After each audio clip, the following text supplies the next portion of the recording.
Praise the Lord. இயேசு கிறிஸ்துவின் நாமத்தினால உங்கள் எல்லாரையும் வாழ்த்துறேன். நீங்கள் சுகமுடன் இருக்க நான் பிரார்த்திக்கிறேன். இன்றைக்கி தேவனுடைய ஒரு வார்த்தையை பார்க்கலாமா?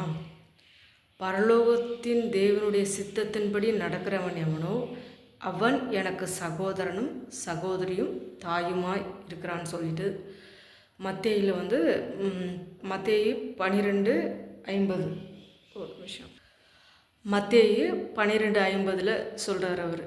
அப்போ பிதாவின் சித்தம் எது? தேவனுடைய சித்தம் பரலோக மேன்மை விட்டு பூலோகத்துக்கு இயேசு கிறிஸ்துவானவர் ரத்தம் சிந்தி நம்மளை மீட்டு ரட்சிப்பு கொடுத்து பாவ மன்னிப்பாகி மீட்பை கொடுத்திருக்கிறார். சரிங்களா?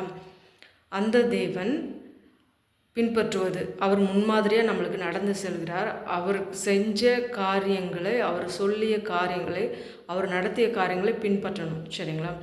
நம்ம தனியாக ஒரு சட்டத்திட்டங்களை செயல்படுத்தி கொண்டு அல்ல, பிதா சொன்னதை எப்படி இயேசு கிறிஸ்து கீழ்ப்படிந்து நடந்தாரோ அதுபோல் நாம் ஒவ்வொருவரும் நடக்க கடவோம். அதுதான் கலாத்தியரில் சொல்லப்பட்டிருக்குது 5 அன்பினாலே கிரியை செய்கிற விசுவாசமே உதவுமா. சரிங்களா? அப்போது கிரியினால் விசுவாசம் பலப்படணும். அடுத்தது அதே கலாத்தியரில் 6:15 என்ன சொல்லப்பட்டிருக்குன்னா, கலாத்தியர் 6:15 புது சிருஷ்டியே காரியம். அதாவது இயேசு கிறிஸ்துவனால் நம்ம மறுபடியும் பிறக்கிறோம். சரிங்களா? மூழ்கி ஞானஸ்தானம் எடுத்து மறுபடியும் பிறக்கிறோம். பின்னானவைகளை நோக்காமல் முன்னானவைகளை நோக்கணும். சரிங்களா? அவர் என்ன நம்மளுக்கு வழிவகை செஞ்சு கொடுத்துட்டு போயிருக்காரோ எல்லாவற்றிலையும், நம்ம பேச்சிலையும் நம்ம நடக்கையிலையும் எல்லாவற்றிலையும் தேவனை வெளிப்படுத்துகிறவர்களாக நம்ம இருப்போம். அன்றைக்கு பேதுரு ஏசப்பா சிலுவையில் அறையிறதுக்கு கொண்டு போயிட்டு அவரை விசாரணை பண்ணிகிட்டு இருக்கும்போது 4 பேர் இடையில நிற்கிறாரு. நீ அவங்கள ஒருத்தன் தானே, உன்னுடைய பேச்சே அதை காட்டி கொடுக்குதுன்னு சொல்கிறாங்க. ஆனால் அது வேறு விஷயம். அவர் மறுதளிக்கிறாரு. அதுக்கு நான் வரல.